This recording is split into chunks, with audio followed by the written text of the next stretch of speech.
বাংলাদেশের সাবেক প্রধানমন্ত্রী শেখ হাসিনার দীর্ঘ শাসনকাল বিতর্কিত বিভিন্ন ইস্যু এবং সমালোচনার মধ্য দিয়ে গেছে, যা শেষ পর্যন্ত তার সরকারের প্রতি আস্থাহীনতা এবং পতনের দিকে নিয়ে যায়। ১. দুর্নীতি ও অর্থ পাচার। শেখ হাসিনার শাসনামলে দুর্নীতির অভিযোগ ছিল অত্যন্ত প্রকট। বড় প্রকল্পে দুর্নীতির মাধ্যমে বিপুল পরিমাণ অর্থ লোপাটের অভিযোগ উঠেছে।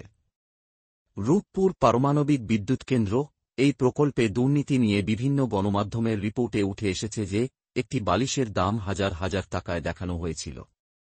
পুরো প্রকল্পে অতিরিক্ত ব্যয়ের পরিমাণ হাজার কোটি টাকা ছাড়িয়ে যায়। পদ্মা সেতু প্রকল্প, বিশ্বব্যাংকের অর্থায়নে এই প্রকল্পে দুর্নীতির অভিযোগ ওঠে, যা আন্তর্জাতিক মহলেও আলোচনা তৈরি করেছিল। দুর্নীতির অভিযোগে বিশ্বব্যাংক প্রকল্প থেকে সরে আসে। মানি লন্ডারিং, পরিবারের নিকট আত্মীয়ের নামে বিদেশে বিপুল অর্থ স্থানান্তরের অভিযোগ প্রমাণিত হয়েছে।